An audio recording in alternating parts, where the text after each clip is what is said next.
This hearing of the Subcommittee on Readiness and Management will come to order. Subcommittee meets today to receive testimony from Undersecretary of Defense for Acquisition and Sustainment, Ellen Lord, concerning supply chain integrity for the Department of Defense and the United States. Since her initial confirmation as the Undersecretary of Defense, Secretary Lord has overseen significant acquisition reform at the Department of Defense, and I'm sure we'll talk about some of that today. As the U.S. National Armaments Director, she's traveled to see the U.S., throughout the U.S., and to see our allies and partners with regard to the development and manufacturing activities around the world, and unfortunately has seen firsthand just how reliant the U.S. defense industrial base chain has become, particularly as it relates to China. With the rise of China in great power competition and the global COVID-19 pandemic, the vulnerabilities and gaps in our supply chains, particularly as it relates to national security, have taken on a new urgency. I want to thank Ranking Member Kane for his interest in this topic as well. Both of us recognize how important the defense industrial base is to our nation's security and our nation's economy, and we are pleased to have this timely hearing. Secretary Lord has been a prominent voice in sounding the alarm on this important issue, and I would like to personally thank her for being here today. In July of 2017, the President issued an executive order on the U.S. manufacturing and defense industrial base that focuses on resilient supply chains that are essential to the economic strength and national security of our nation, and also the importance of jobs as it relates to key components in manufacturing and the defense industrial base. The newly released National Security Strategy and National Defense Strategy of the Trump administration, which I often cite as an area of bipartisan support with the reorientation to great power competition. I believe most of the members of the Armed Services Committee recognize that that was an important and much needed change to our broader national security and strategic interests. That national security strategy document from the Department of Defense notes, quote, every year competitors such as China steal U.S. intellectual property valued at hundreds of billions of dollars. Members of this committee will certainly agree that so much technological change has happened in this digital age. Highly technical weapon systems, as well as consumer electronics like laptops and cell phones, increasingly have a role in warfighting and are increasingly reliant on Chinese supply chains. One area of supply chain integrity that is particularly important to me, and I think the rest of the country, is our supply of strategic critical minerals and metals that go into many of our modern-day electronics and our modern-day weapons. In this year's Senate-passed NDAA, I'd like to highlight Sections 809 and 8010, which work together to ensure the defense industrial base have secure sources of strategic and critical minerals by the year 2030. I appreciate the bipartisan support for this goal, and I also appreciate Secretary Lord's work with me and others on the key issue. As a matter of fact, just last night, the President issued an executive order entitled Addressing the Threat to the Domestic Supply Chain for Reliance on Critical Minerals from Foreign Adversaries, and I'd like to submit this for the record with my opening statement without objection. The key issue on this is that we know we're relying on China. In many cases, we, the United States of America, actually have these critical minerals, for example, in the great state of Alaska, and we actually mine them and process them in ways with much, much higher environmental standards than the Chinese. So if that's the case, and mining and processing create good jobs, why wouldn't we do it here as opposed over there? And I think people are starting to recognize that. And Madam Secretary, I look forward to discussing this executive order and the broader topic of strategic critical minerals in our hearing today. So I'd like to conclude by just commending the Secretary with regard to addressing some of the significant defense industrial base challenges, particularly as our country and the world go through this pandemic. And I want to thank Senator Kaine for his interest in this topic. I believe this is an area of bipartisan interest, and we want to hear from you, Madam Secretary, on what you think the Congress can be doing and what you should be continuing to doing addressing this issue, which has been highlighted even more with the rise of China, our reliance, and the COVID-19 pandemic. So without further comment, I'd like to turn the hearing over to Senator Kaine for his opening comments. Well, thank you, Mr. Chair, and I'm glad to be here together with my colleagues, some in person and some virtually, for this important hearing about readiness and supply chain integrity. I welcome our distinguished witness, and I want to thank Secretary Lord for her constructive conversation earlier this week, working together to prepare for this hearing, but also to just generally discuss the many challenges that the DoD faces today.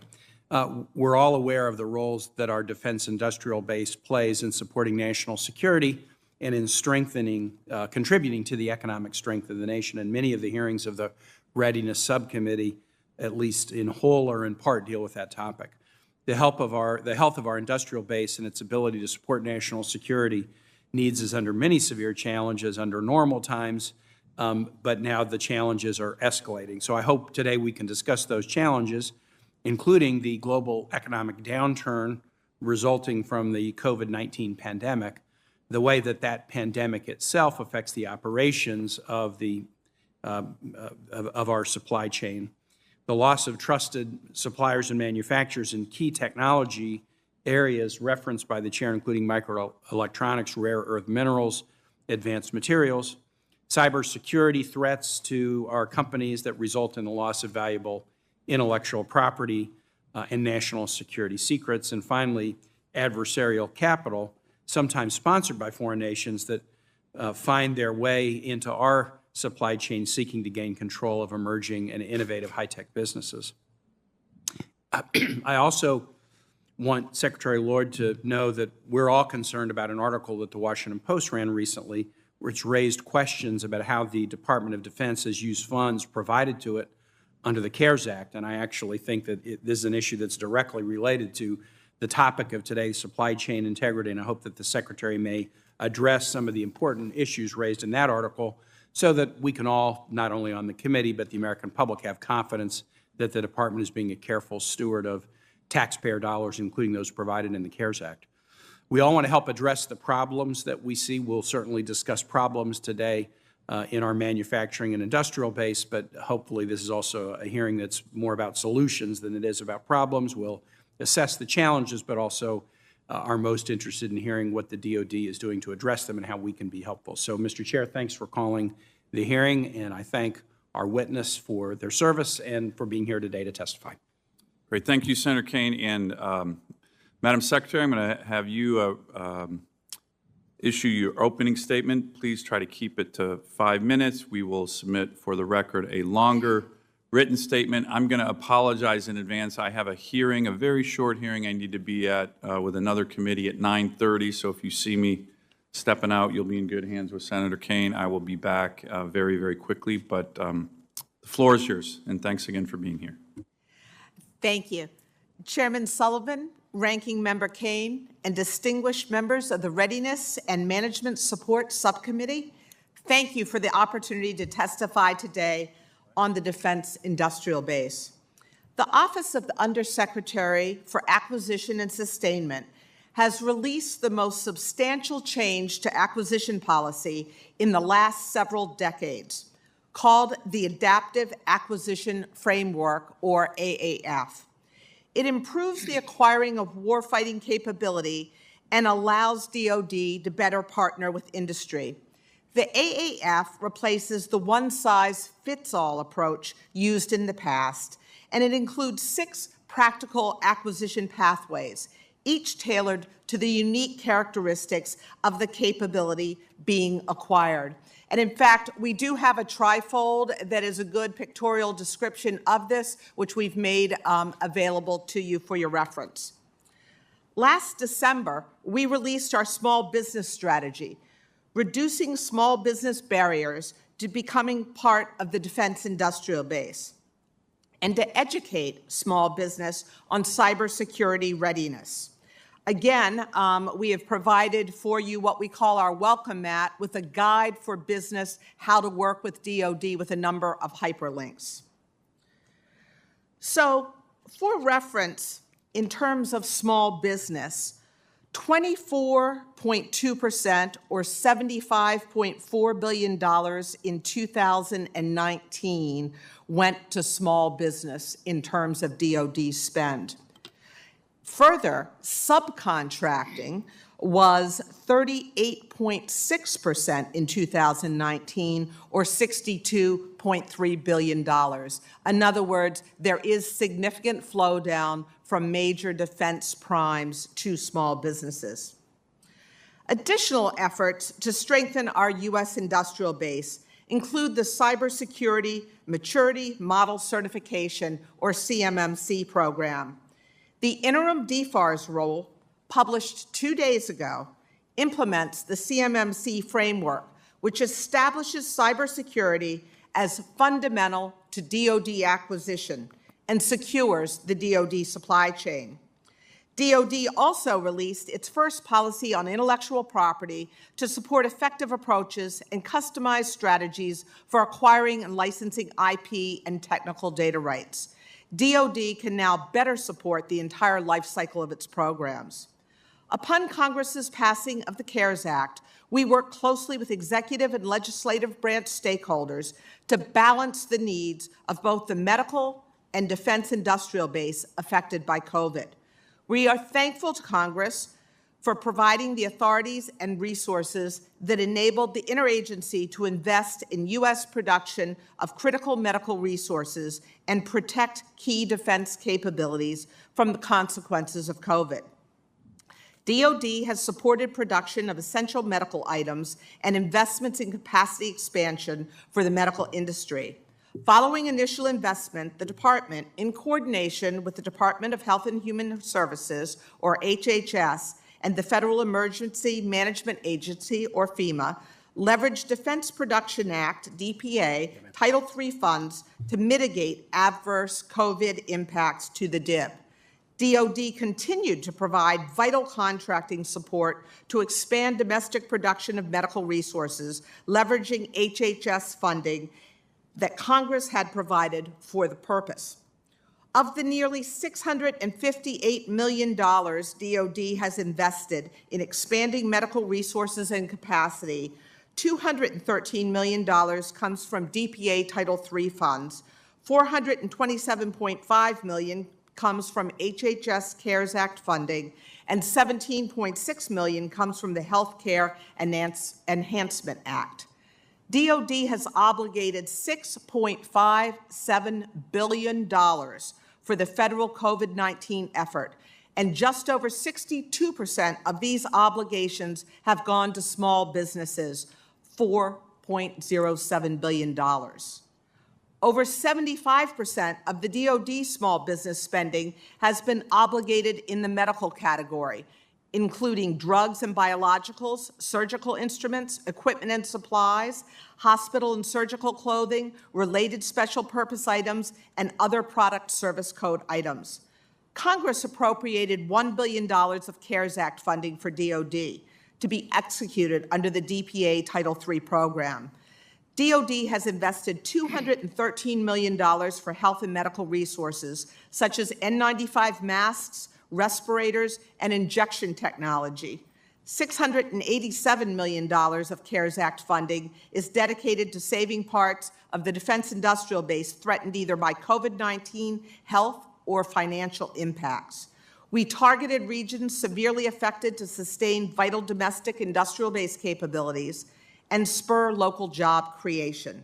The expenditures have protected U.S. workers and ensured that our industrial base survived COVID. DPA Title III CARES Act efforts to date mostly target supply chains in aircraft, shipbuilding, soldier systems, microelectronics, space, and rare earth elements. Investment projects in products and services for these fragile DIB sectors stimulate the sub-tiers and small businesses that support programs critical to national security. Economic and national security are tightly interrelated, and our industrial base is the nexus of the two. In conclusion, I look forward to continuing to work with Congress to ensure the resiliency and security of the defense industrial base. With congressional support, we will focus on fragile DIB areas such as microelectronics and rare earth elements, but it will require a multi-pronged approach, utilizing investments, legislation, and policy solutions. A U.S. rare earth minerals strategy should, with the necessary congressional authorizations and appropriations, consist of national stockpiles of certain rare earth elements, reestablishing rare earth mineral processing in the U.S. by implementing new incentives and removing disincentives, and R&D around new forms of clean, rare earth mineral processing and substitutes. We will need your help. At the same time, we will continue to support the department's and the nation's response to COVID-19. I appreciate the opportunity to speak with you today and look forward to answering your questions. Thank you. We'll begin a 5-minute round of questions. We'll alternate between parties and have a number here participating both virtually and in person. Secretary Lord, the Washington Post article that I referred to in my opening comments, when it came out, suggested that the DoD was using CARES funds, and the suggestion in the article that was that the funds were either being used improperly or in ways that weren't really core to the reason that Congress appropriated monies to the DoD. You have testified in your opening comments about how those dollars were used and why. Let me just ask a set of simple questions about that. Number one, in using those dollars, has the DoD carefully examined the purposes and restrictions in those dollars and attempted to use them completely in accord with guidance in the CARES Act? Yes.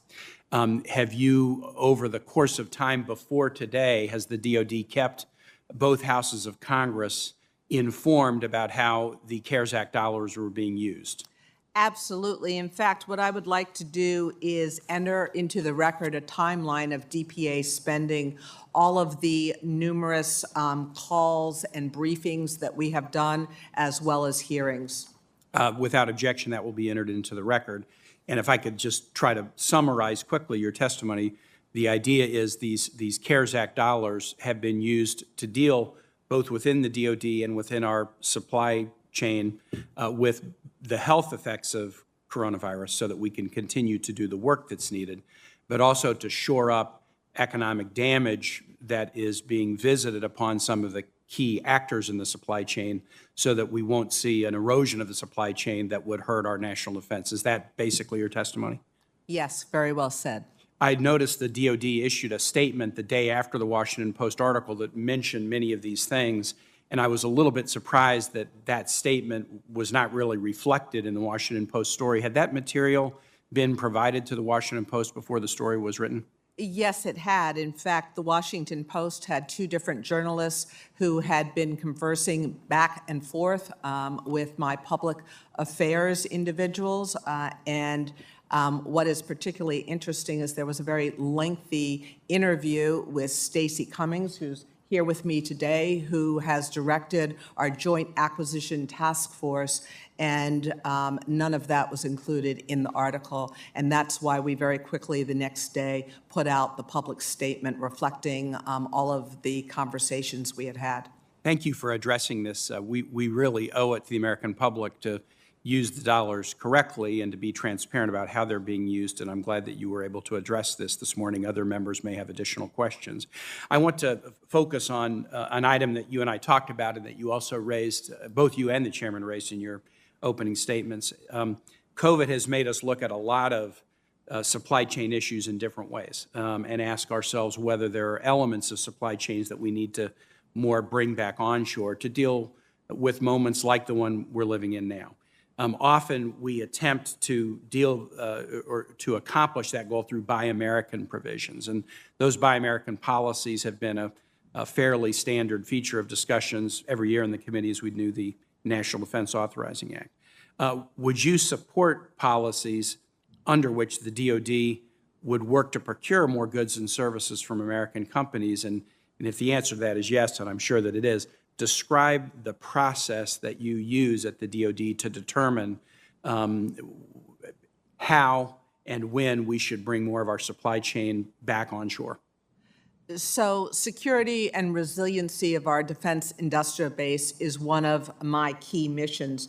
And in fact, as Senator Sullivan had mentioned, in September 2018, we had published the response to the executive order looking at the defense industrial base, and that has remained the foundational document that we have used. So the process is we use a whole series of criteria called out in the 13806 report, and we convene what we call the industrial base committee within DoD that is comprised of both the ASD reps, our A&S reps, as well as our service acquisition executives, as well as agency representatives. And we hear from the totality of this group where they have fragility in their supply chain.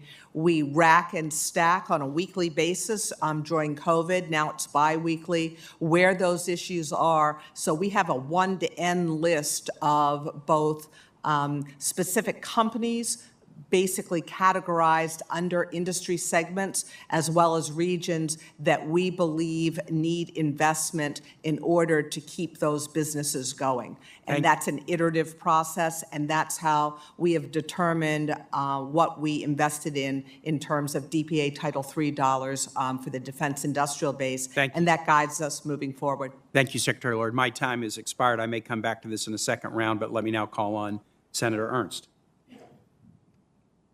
Thank you very much, Mr. Chair, and thank you very much, Secretary Lord, for joining us today. I have a company in my state of Iowa. It's Wellman Dynamics. They are a key part of the defense industrial base, and they make components for rotary wing aircraft for the military, including the CH-53 and others.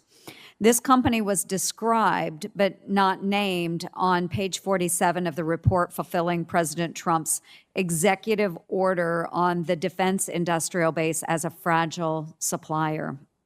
This was before COVID, and many, many companies in the aerospace industry are very much hurting right now due to the diminished demand for civilian aircraft.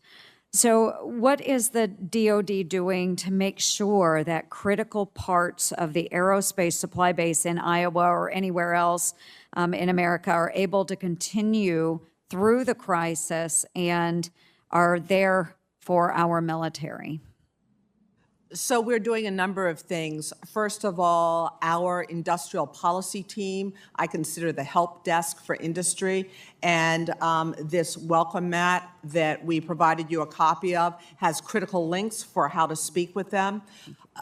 During COVID, we actually upped our interaction with industry, listening to what the issues were and pushing what we thought were solutions. We did this through 3 times a week calls, using our industrial association partners to do that. We had, pre-COVID, held quarterly meetings where I brought 15 or so leaders from DoD to meet with 15 or so CEOs representing millions of companies, but we had 3 industry associations that we basically worked with. During COVID, we expanded that to 15, and that way we were able to work with industry. We specifically have held small business webinars and calls as well. Those continue. So it's really communication that it comes down to. Now, if there are specific companies that have issues, I ask them to reach out to the services who are their customers, but also to industrial policy in A&S. And during these industrial-based council, I think I misspoke earlier, these industrial-based council meetings, we discuss those very issues. That is very helpful, Secretary, and I'm thankful that DOD is working with specific plans and paths forward there.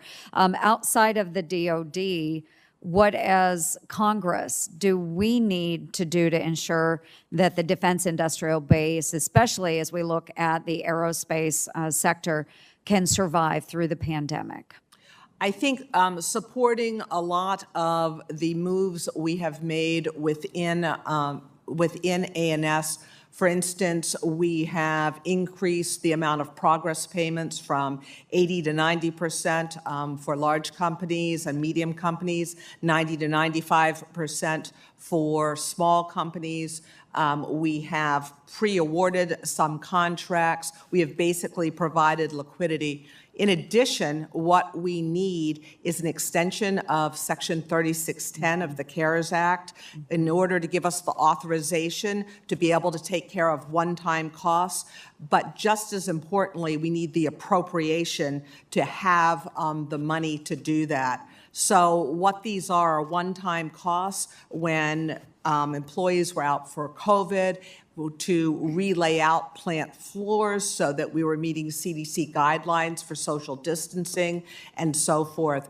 Unless we get an appropriation, what is going to happen is that will come out of program funding that will impact not only readiness, but modernization. No, that's an excellent answer, Secretary, and I think it is up to us as members of this subcommittee and committee to communicate that to other members in Congress, that there are specific items and pieces of legislation that we need to continue from the CARES Act moving forward. It is still not business as usual. So, I would just encourage other members on the committee to continue that dialogue with others, just how important this is. What our DOD has received through the CARES Act and other provisions has been a very, very small sliver of what we have allocated for general support programs across the United States. It is very important that we not slide backwards in our support to the men and women in uniform. So thank you very much, Secretary, for being here with us today. Thank you. Senator Shaheen. Thank you, Mr. Chairman. And Secretary Lord, thank you very much for being here today, for your testimony, and for taking time to talk with me yesterday. I really appreciated that. One of the issues that we talked about was the continued challenges with the KC-46, the refueling tanker. I relayed to you the fact that in New Hampshire, our 157th Air Refueling Wing was supposed to receive another KC-46 aircraft on Friday. We just learned that that delivery was canceled due to electrical problems with the aircraft. Now, I've spoken to a whole number of officials from Boeing, from our military leadership, as recently as last week with General Vanna Vost, who's the head of Air Mobility Command, all of whom have assured me that we've had good conversations between DOD and Boeing and that the problems are being worked out. We're not going to continue to see these challenges, and yet we've got another aircraft that's not being delivered because of another problem. So how do we fix this? Because it is an ongoing challenge that's affecting our ability to our national security long-term if we don't get these refueling tankers up and running. The KC-46 has been an extremely problematical program. I speak with Leanne Carrette, the CEO of the defense side of Boeing, on a regular basis about it. One issue is, frankly, the technical solution that was the original design is now being redesigned, but also we have had a myriad of manufacturing issues with FOD and other issues. So we have both an engineering design and execution issue as well as a manufacturing problem. Can you just, excuse me for interrupting, can you just explain what FOD is? Yeah, I'm sorry, Foreign object debris. So in other words, when you are manufacturing an aircraft, we want it to be very, very clean because we only want going in that aircraft what should be in that aircraft, and you don't want any pieces and parts of other parts of the aircraft going in certain sections and so forth. So that could potentially lead to operational issues, and we have very, very stringent requirements for that. I fundamentally think that the root cause of this is the contract type that was awarded for this, and this is why with our new adaptive acquisition framework, we are giving many, many different ways to our acquisition professionals, and we are teaching them how to use this in a very different way. In the past, we typically sort of locked down acquisition professionals for 2 or 3 weeks and lectured to them on acquisition policy, where it is obviously a fascinating topic. It's not particularly useful to be lectured on it. So we have changed over the last 3 years how we're doing things at the Defense Acquisition University, and we are bringing in actual practitioners and talking about real-time problems they have had with their programs and explaining how they are using the authorities that Congress has given us and that we have translated into policy and instructions to give them the flexibility to really tailor their programs to what they need. We're also giving newer program managers the forums to be able to ask questions and learn from others. So we're doing podcasts. We actually have a license from TED Talks, and we're doing TEDx DAU. We're trying to be more contemporary in how we're teaching our acquisition workforce to move at what I'd call the speed of relevance. And that sounds really positive. It's really exciting to hear that. I guess the question still is, though, how do we get this contract back on track so that we are actually getting the planes that we need and can avoid these kinds of continuing issues that seem to crop up whenever any plane is delivered? At this point, with KC-46, it will take very careful senior DOD attention. Secretary Esper and I have both spoken to the CEO of Boeing, as well as I said, Leanne Carrette, but Dave Calhoun as well. And we will do that on a frequent basis. I talk with the Service Acquisition Executive, Will Roper, about it. But what I do is I have metrics that I follow very, very closely on our major defense acquisition programs. I believe you have to manage by the data, and I follow on a monthly basis what cost, timing, as well as actual functionality of these key programs looks like. And if we're not hitting the mark, so to speak, we re-engage. Thank you. Thank you, Mr. Chairman. Thank you, Senator Shaheen, and I share your concerns on the KC-46. It's a huge problematic issue. The Air Force has delayed and delayed with regard to its OCONUS decision on where to base the KC-46. I think in this committee, by the way, thinks that that should be in Alaska. But that's a different topic, but the broader topic of KC-46 delays, I think, is a really important one, so I appreciate you raising that. Madam Secretary, I want to dive into this issue of strategic critical minerals. The U.S. Geological Survey, a interagency study recently, and then, just as I mentioned last night, the new executive order from the President on this topic highlights some of the major concerns that I think all of us have, and I'm just going to highlight some of the language from the executive order. 31 of the 35 critical minerals that we have for our defense industrial base, the United States imports more than half of its annual consumption, and the United States has no domestic production for 14 of these critical minerals. The dependence that we have on one country, the People's Republic of China, for these critical minerals is particularly concerning. The United States now imports 80% of its rare earth minerals from China, with portions of the remainder indirectly sourced from China through other countries. In the 1980s, the United States produce more of these elements than any other country in the world. And by the way, we still have them. We still have them in my state. Bocan Mountain is an example. But China used aggressive economic practices to strategically flood the global market for rare earth elements and displace its competitors.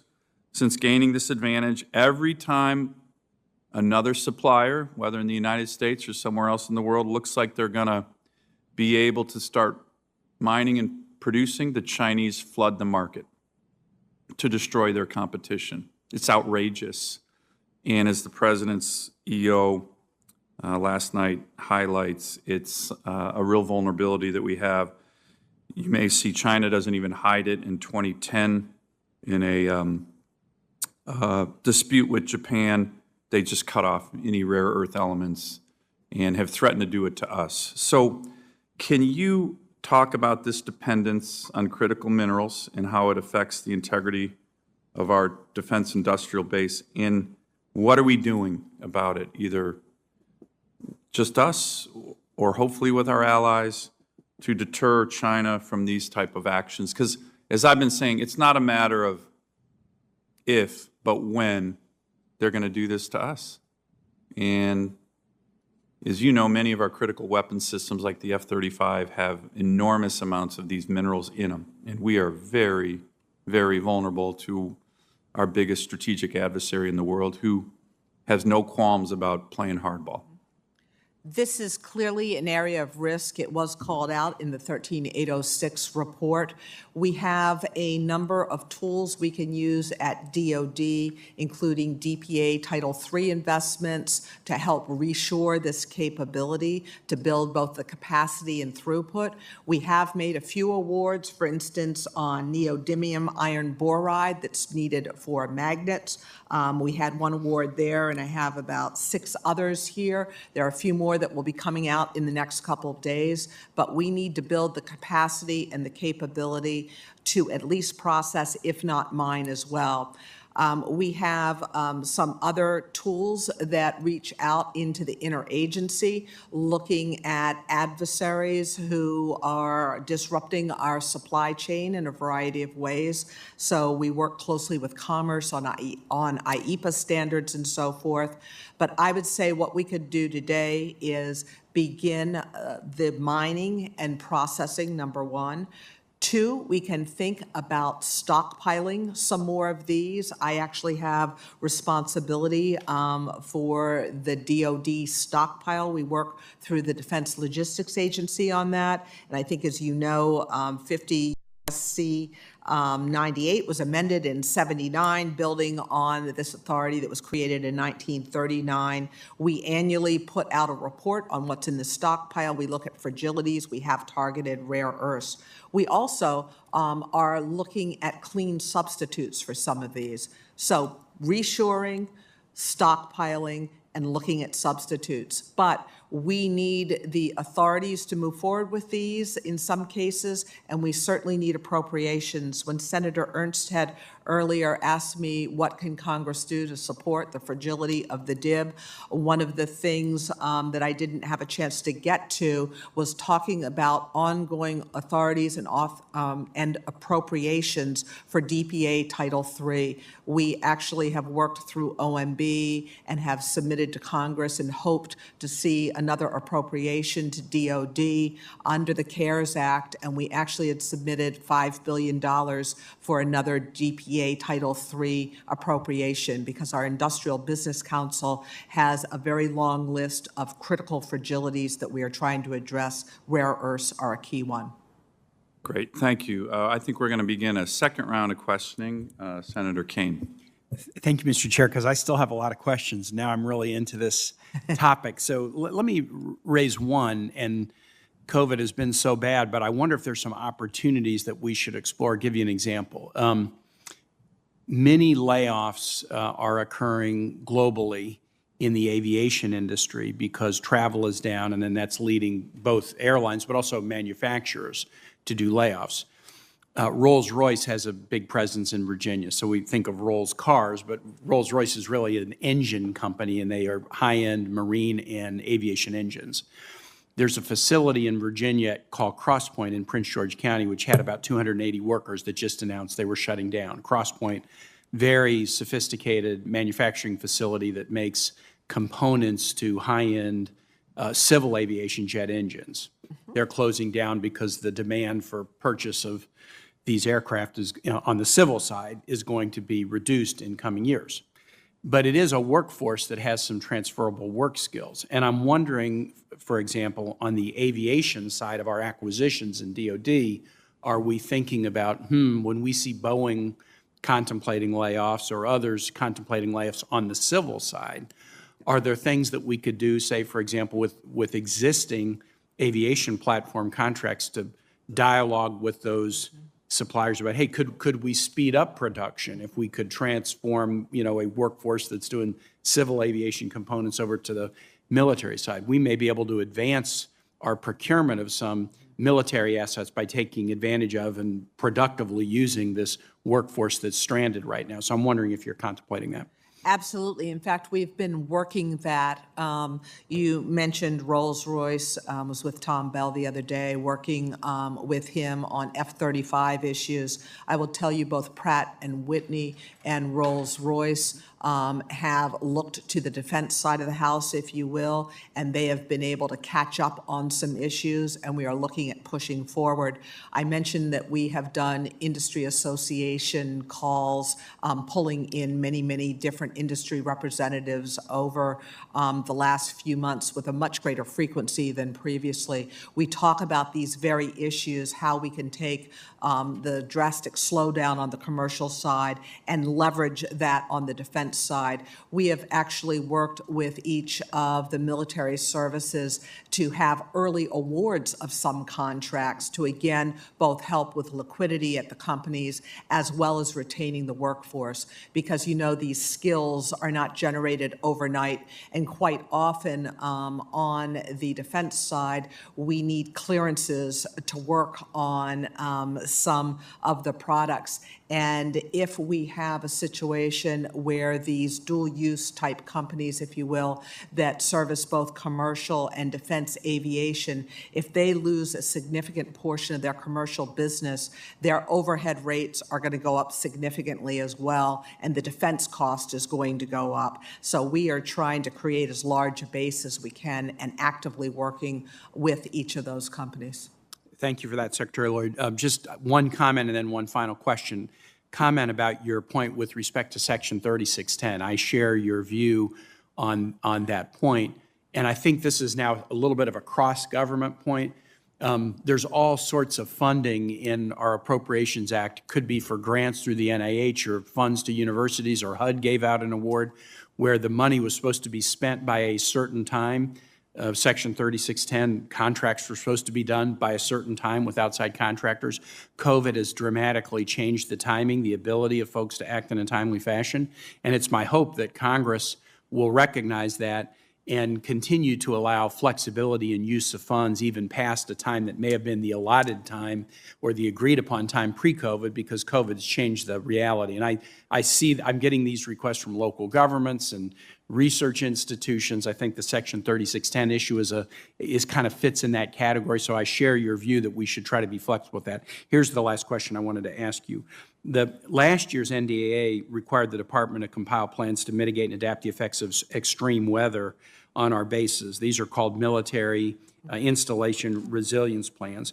We've yet to receive any plans for the Department or any of the services. Can you tell me what the status of those required resilience plans is, and when can Congress expect to see them? I know that my sustainment team works on those very issues under the installations group. I do not know the exact date and status of that, but I'll take that one for the record and certainly get back to you. Thank you so much. Thanks, Mr. Chair. Senator Shaheen. One of the things that Assistant Secretary Gillis is about to receive is a letter from Secretary Rounds and me that raises concerns that we have about the Defense Logistics Agency's significant reduction in their obligation authority. It's something that you and I discussed yesterday, and I understand that they're working capital fund has been constricted dramatically, and that's led to that issue. But I'm particularly concerned about what this means for the troop support clothing and textile supply chain. It's a particularly fragile aspect of our defense industrial base, and further constriction of DLA's authority and the ability to award those contracts is really having a significant impact. So can you speak to that? Can you also talk about what you're thinking in terms of how we address those companies that are really being affected so that we don't have a significant loss of that aspect of our industrial base? Absolutely. Two different points there. One, the way the Defense Logistics Agency works is they are a working capital fund, so they have a certain amount of money that they can go and spend, and they obligate it before they spend it. If they do not liquidate the inventory they have on hand, it holds on to money, and therefore you can't continue the cycle. During COVID, the disbursement of a lot of these goods did not happen as quickly because there was a slowdown in the entire system. And so we got a lot of feedback about where are the orders. We've been working on that with companies. If particular companies have problems, again, our DPA Title III can help, as well as 3610 once for the one-time costs they have. We have, in fact, begun reshoring quite a bit in terms of clothing and so forth, and we are working on that through our Industrial Base Council. But what we think in terms of the demand signal, if you will, for liquidating the inventory, we are seeing it start to pick up, and we think in the October timeframe we will begin to see some more of those obligations. But frankly, it's pure supply and demand. Well, it's encouraging to hear that we think October may see a resurgence. A related issue to that, and it sort of goes back to the issues that Senator Kaine was raising, that the Washington Post has raised. As we look at the awards, there have been some significant awards from the DLA to contracts for medical gowns to address PPE shortfalls. And it's my understanding that some of those contracts have been to companies that have very little experience with producing that kind of equipment, that the standards have not always been up to par, and it's created some real challenges. And I understand that the awards were made using lowest price, technically acceptable contracting procedures. Maybe you can confirm that or not. And if that's the case, if it has resulted in subpar products, should we think about whether, as we're looking at companies that are doing new products to address our domestic supply needs, that maybe the lowest price, technically acceptable contract isn't the best way to do that, that we ought to be looking at best value contracting? But can you speak to the challenges with that? In terms of the gowns, when we stood up the Joint Acquisition Task Force, there was a number of orders and a series of purchases that were put in place. We came on board and used our expertise to look at available supply and at the demand signal. And particularly for these gowns, we worked with DLA very recently to have 2 industry days and reached out to many, many, many small businesses, often through industry associations again, to make sure they got all of the information and that we explained to them exactly what the process is. And then we went through a very rigorous process and just recently awarded some of those. But what I will do is make sure that we get back to your office specifically with the specific companies and issues and the process we used. I know this was raised to us early on, and we spent an enormous amount of time at the JADF making sure we had free and open competition and that very stringent criteria were met and adhered to. Thank you. I'd appreciate if you could let us know what you find out. Mr. Chairman, can I ask one more question Sure. before? Can you tell me what the status is of our efforts with Turkish suppliers and when they're going to be removed from the F-35 supply chain? So, as you know, because of the S-400 purchase, we had multiple face-to-face meetings with the Turks and a lot of correspondence. I was involved in these, saying the S-400 and F-35 were mutually incompatible.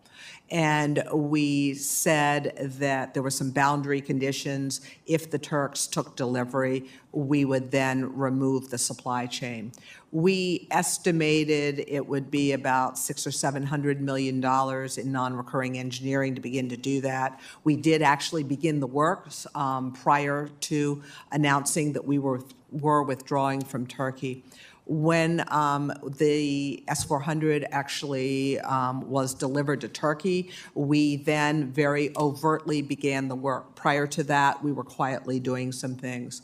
What we found was that although we balanced out the majority of contracts, there were a number of them for the center fuselage, from some of the F-135 engine parts, integrally bladed rotors, for instance, where these are very large, complicated parts. And if we terminated the contract by December 2020, we would incur almost $1 billion and affect the production of the F-35. So we made a decision on a number of parts that it was smarter in terms of taxpayer dollars and warfighter readiness to let those contracts play out in Turkey so that we wouldn't have these huge termination liability costs. So we have a few of the products that will go until 2022, but we have detailed information we can get you on this. I know Senator Langford and I have talked about this multiple times, and Secretary Esper actually has had the same conversations. I want to assure you that we are balancing what the cost is to remove the supply chain from Turkey and what impact it would have on warfighter readiness, not only in the U.S., but our international partners. And we are well on our way, and the bulk of the parts will be out by the end of the year. So does that mean we're not concerned about that compromising the technology of the F-35 and being able to have that shared with Russia and other adversaries? We have worked very, very closely with Turkey on any sensitive information, and at this point, we are confident with where we are. Can you explain that a little bit more? What does that mean when we say we're confident? Perhaps in a different setting, we can talk about that. Mr. Chairman, I think that would be a good topic for another hearing, perhaps in a classified setting. I agree. Thank you. Thank you, Senator Shaheen, and I hope the Pentagon kind of longer-term lessons learned on this is making sure we don't have to go through this again with allies, and Turkey's an important ally, but we can't be reliant on an ally that all of a sudden starts to be very focused on cooperation with one of our biggest strategic adversaries. So I think it's an important lesson for the Pentagon kind of writ large going forward. I want to turn back to the issue of strategic critical minerals. And Madam Secretary, you talked about authorities and funding. You know, the one issue that I think is a good example, and I want to get your opinion on it, in the early 1970s, after the first Arab oil embargo, the United States, under U.S. leadership with all our allies at the OECD and others, set up the International Energy Agency. And a key element of the IEA is the strategic stockpiling of petroleum that we now do in the United States, but all of our OECD allies do that in coordination with the International Energy Agency. And obviously, that took an act of Congress to set up the Strategic Petroleum Reserve. But I think that most people would recognize it's been a bipartisan success over decades. how does that Strategic Petroleum Reserve differ from the National Defense Stockpile?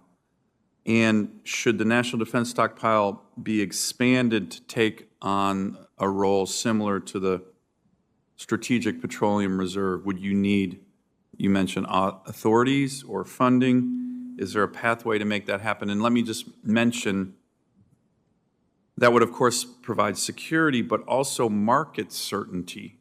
I mentioned earlier that whenever there's a mine or processing facility, not just in the United States, but around the world, that looks like it's going to make progress on the supply of strategic critical minerals, the Chinese have actually aggressively worked to shut that down by flooding international markets.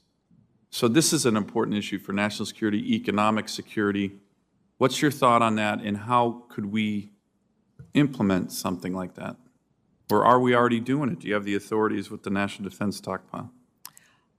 It is clearly known that these rare earth minerals are very important for many applications. Often, we in the Department of Defense have the power to convene and the ability to invest some money to start on an effort that we think is critical for national security. I would assert that we're doing the same thing for microelectronics right now. So we are on a trajectory to increase our national defense stockpile relative to rare earth minerals. The silver lining of COVID has been that I think most Americans now understand the importance of having domestic supplies. We could certainly, especially under the auspices of the EO that just came out yesterday, work with the interagency, because there is already a lot of work going on, to look at expanding the national defense stockpile to include more rare earths and to look at that as a national resource. But that would... How do we make that happen? And can you do that? Do you need Congress? Would it be better to have Congress do that? Obviously, Congress played a huge role in the setting up of the Strategic Petroleum Reserve. We really need to get on this. Yeah, but I would... the SPRO with the energy sector is a great kind of analogy for strategic critical minerals. What do you need from us? I would like to look into that to give you specifics to see what authorities. It obviously would take some authorities and some appropriations to do that, but I would like to take that on and get back to you within a month with, I think we could give you a fairly detailed plan on that. Great, thank you. Let me turn to the issue, and you raised it, and I appreciate you raising it in your opening statement as it relates to the defense industrial base and small businesses. So my state's economy, we're always looking to diversify our economy. We need to do that more in Alaska. We certainly have natural resources like oil and gas and minerals, but diversifying our economy has been important. In the last couple of years, we've had a few small businesses that have had contracts, for example, with the Department of the Navy. I won't mention the company, but one, a very sophisticated machine in contract with the Navy. But at one point, Navy contracting officers told this company, hey, if you really want to keep the relationship going and you have opportunities, you might want to think about moving your manufacturing base to the lower 48. So I heard about this, made a phone call to the Secretary of the Navy saying, you got to be kidding me, right? You got to be kidding me. What the hell? That's not how we're working to diversify small businesses in America, particularly in Alaska. So what are we doing to encourage, not just in, the places that have a lot of contractors, like in the lower 48 near the big bases and the big contractors, but in more frontier-oriented states like mine?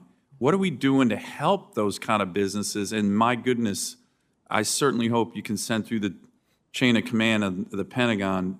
That kind of activity by a contracting officer is completely inappropriate. What are we doing to help small businesses in states like mine plug into the industrial base and the opportunities that it affords the work you're doing? So first of all, I agree that is totally inappropriate. It's the first time I've heard of this. But what we are doing is underneath of industrial policy and acquisition and sustainment, we have a small business office. Amy Murray runs that. She is highly talented and highly motivated, and she, again, is reaching out through industry associations to work with small businesses, connect them with the right groups inside of DOD, as well as the other government agencies and organizations that can support them. So first of all, what I would ask is, again, for you to pass along these welcome mats, if you will, to your constituents so they know how to reach out for us. But we are conducting webinars on a very frequent basis. We are talking with the services. So if we hear about capabilities, we can then match those capabilities with others. From a top-down point of view, with money we have been authorized and appropriated from Congress for DPA Title III or anything else, we are putting enormous pressure on the primes to be very transparent with the flow down of those funds to the sub-tier companies to make sure they benefit from that. Great. And is it one of your goals to kind of spread the wealth? Obviously, you know, I'm not calling out my ranking member, but places like Virginia, given their big industrial base here and the Navy and everything, there's probably a lot of opportunities, but to spread the wealth to parts of America that, you know, my state has more veterans per capita than any state in the country. So we're very patriotic. We love our military, but to have opportunities in places that maybe don't come front of mind to the Pentagon, like in Alaska, to spread the wealth here for opportunities. Is that part of your goal? Absolutely. We support geographical diversity, just like all diversity. So I will commit to you, by the end of the year, one of our industrial policy team will visit the state of Alaska and meet with your small businesses. Perfect. Thank you. I think Senator Duckworth is on the line, so I'm reaching out to her. Yes, I am. Yes, I am, Mr. Chairman. Good morning. Thank you for having this hearing. Undersecretary Lord, thinking through the challenges of peer competition and conflict, I am very concerned about our ability to sustain our troops while they execute the vision of warfighting laid out in the NDS. In particular, I'm focused on the Indo-Pacific region, which presents unique challenges. As services plan to operate in smaller, more distributed formations across a large and geopolitically complex region, perhaps with limited communications, it's clear that Indo-PACOM, DLA, Indo-Pacific, and the military services will have to rethink the way they sustain warfighters in theater. Not only with critical food, fuel, parts, and other maintenance equipment, these all will potentially have to travel greater distances if they can't be sourced locally, but higher headquarters might not receive the sort of feedback and visibility on supply levels and deficiencies that our logistics enterprise has grown accustomed to operating in the last several years.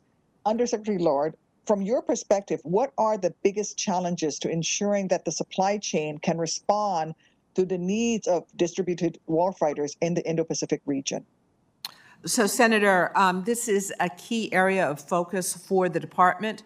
In fact, every Monday, senior leadership, military and civilian, get together for a national defense strategy implementation meeting. One of the topics we are focusing on here in the near term are contested logistics for that very reason. With dynamic force employment, this becomes much more of a challenge. So I would say the number one issue is planning to understand what we're going to do, and then two, communications. And we're looking at our distribution network, at our supply network, to make sure that we are there in the time of need. So we obviously have warfighting plans. We have very detailed logistical plans to go along with that. And just as we are sending aircraft carriers out with little notice and perhaps surprising some, we're sending aircraft places, surprising others. We have a lot of work going on in logistics that we don't talk about, but to be there for the very reason you state, to support the warfighter wherever they might be.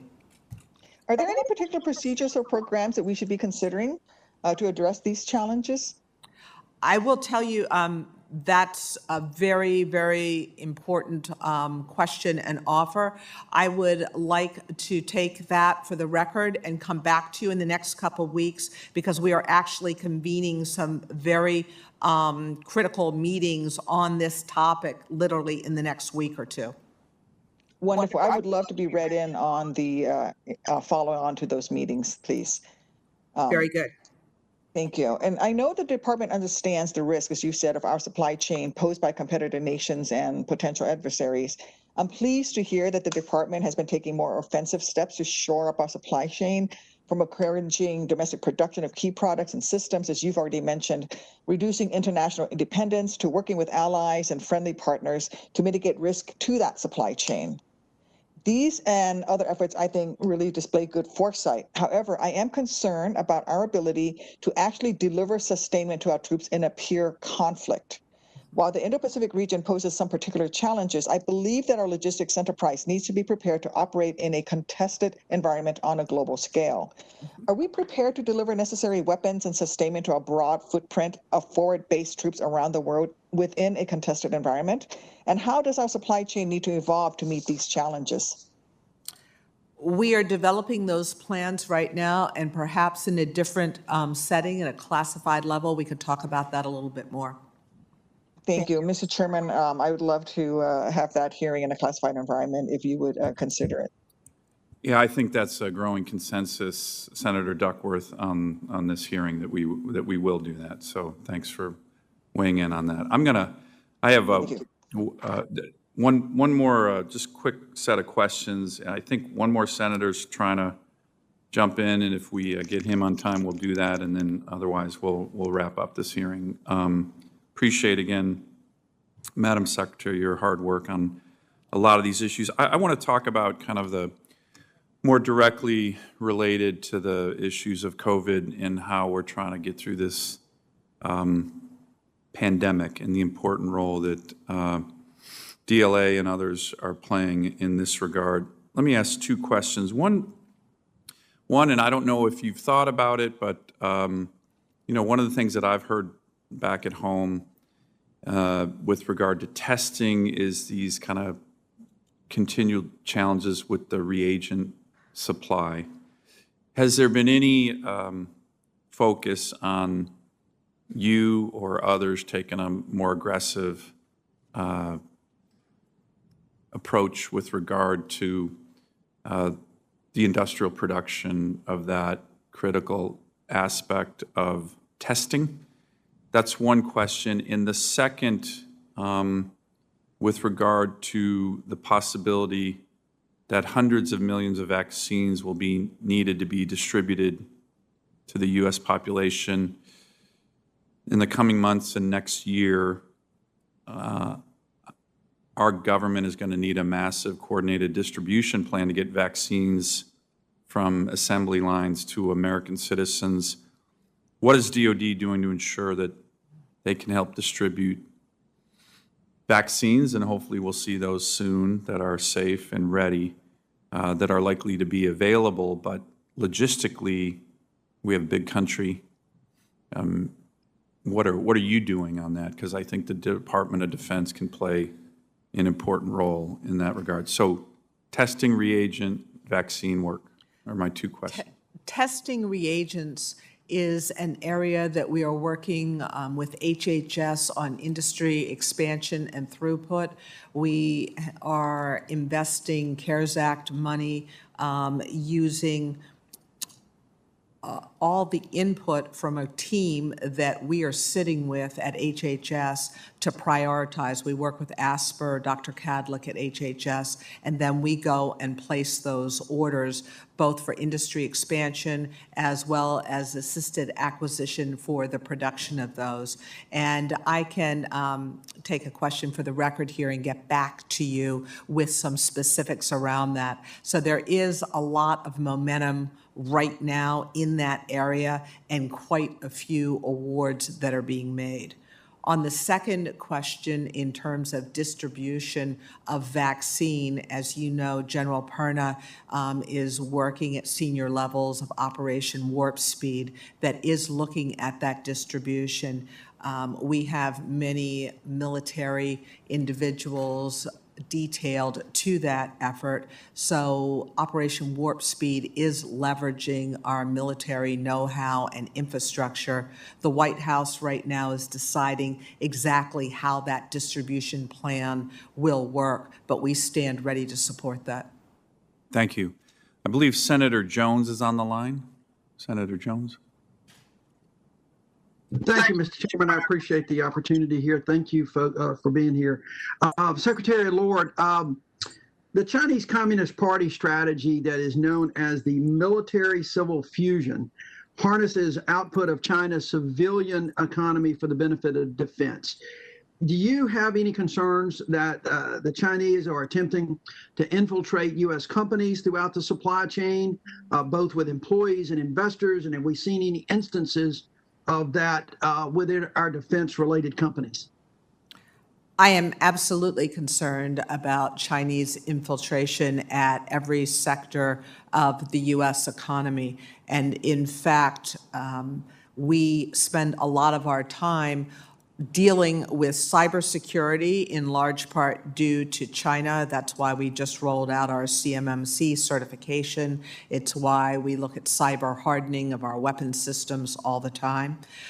We work very, very close with the defense industrial base to make sure they understand the threats. We partner with NSA and Cybercom and with our industrial base to inform them of threats. There's every day a partnership there. So I would say there's an extremely close collaboration, and we're not only playing defense as we used to here, we're playing a bit of offense as well. And this is only getting more aggressive. We work closely at DoD with the interagency, with authorities like IEPA and others. We are making sure that we neither have technology compromise nor we have individuals or human that's exfiltrating critical national security data. Great. Well, thank you very much. Do you have any specific? I really appreciate that answer, by the way, and I appreciate all that's being done at your level and across the executive branch. Do you have any specific recommendations that Congress can assist in any of those efforts? Let me get back to you with specifics. I believe there may well be. A lot of this, frankly, is not continuing to engage with these Chinese companies on sensitive issues, but in turn, developing industrial bases here that makes us not reliant on that back and forth. There's quite a bit of discussion within the interagency right now about constraining Chinese involvement from everything from investments to specific commodities. But again, I think one of the areas where we could have the most impact on China broadly is reshoring microelectronics. And right now, my team is working very closely across DoD as well as the interagency to come up with a very specific recommendation for some public-private partnerships in order to develop the capability here domestically. We at DoD are only about 1% of the overall microelectronics market. However, we have some critical needs, and we have the technical acumen, if you will, as well as perhaps the authorities and the appropriations to overcome that activation energy, to have some trusted foundries here. And then we think we can work with other critical market segments, such as industrial controls, automotive, medical, to have just industry sustain those facilities. I think, playing offense versus playing defense is the way we need to proceed here. Great. I appreciate that. I agree, and we stand ready to help you in that regard. Let me ask you another question. You said in a press conference on September the 9th that it might take as long as 6 months for the defense industrial-based companies to receive aid that was authorized in the CARES Act. Can you kind of explain why that is taking so long to receive these and what DoD is doing to maybe expedite that process? We have a process where we can go out with requests for proposals, get all of the one-time costs in, and then adjudicate what we can reimburse. The issue is right now, although we have all the authorities, we have no appropriations to do that. So if we move forward right now, we would be taking dollars directly out of programs, which would instantaneously affect readiness and then shortly affect modernization. So what we are very much hoping for and what we've submitted documentation for is an appropriation to take care of one-time issues between March 15th and September, the end of September, whatever the accounting period would be for different companies. But right now, we are going to break programs and affect national security if we do those reimbursements out of programs. Well, thank you, Secretary Lord. I would note for the record that we just passed a continuing resolution yesterday, and I know that that has a negative impact on the Department of Defense and our military. So I'm going to take that as part of that answer as well, that we should not be kicking the can down the road. Finally, Mr. Chairman, thank you. I would like to associate myself with some of Senator Shaheen's comments about the concern about gowns, and we'll be submitting a CFR on that point. Thank you, Mr. Chairman, for allowing me to come in. Thank you, Senator Jones. And I think we're going to wrap up here with just a few comments. Senator Kane, I'd like to make a few. And then. Thank you. And these comments are really more for the committee, but testimony of Secretary Lord made me think of this. One, the trifold that you gave us about acquisition process.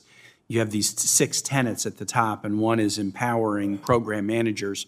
And as you were describing Defense Acquisition University training of program managers, acquisition professionals, you said, rather than just lecture them for 2 weeks about policy, we try to be problem solvers.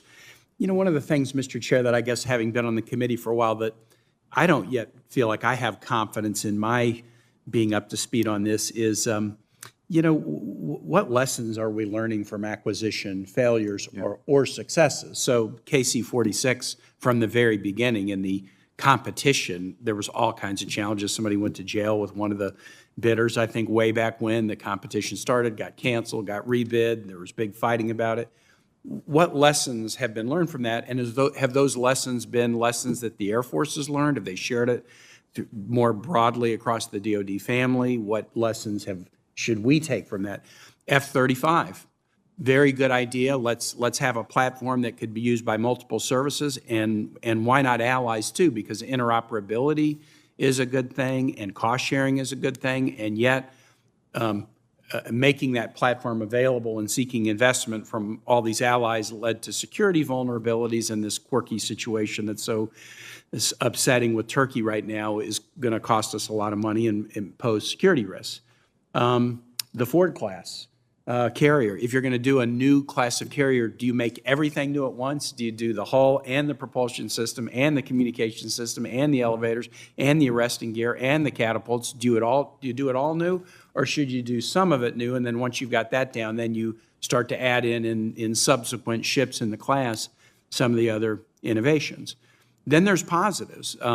Virginia class subs, the kind of a co-opetition that's been done between Newport News and Electric Boat kind of leads to a spirit of competition between these two companies, even though they're ultimately participating in the same program, but that has driven some efficiencies. But I don't know, have we learned about the value of that just within the Navy, or is that lesson something that the Air Force and the Army understand too? So, it might be productive sometime for this committee to kind of have a greatest hits and greatest failures of recent acquisition programs and try to get the DoD to come up and tell us, A, what lessons have been learned from either the good or the bad, and B, are the lessons being shared across, all the service branches, and if so, show us some examples of how, we've achieved some forward motion because of the lessons that have been learned. I don't really have confidence that we're necessarily learning the lessons and applying them. We may be, and I'm just not aware of it, but that might be something good for the committee at some point. Well, I really appreciate that comment. I agree fully with Senator Kane. And Madam Secretary, I think you're in a really good position to help us do that work, given your background and, both in the private sector and now in this important position. So I think that's something we should be taking on because, look, our acquisition system is one of the I think, the biggest vulnerabilities that we have. You know, there's a bit of a joke that runs through this committee, but we should, you know, somebody once mentioned to me we should take our acquisition regulations, stamp them top secret, even though they're not, put them in front of the Chinese embassy and hope that the Chinese take on our acquisition program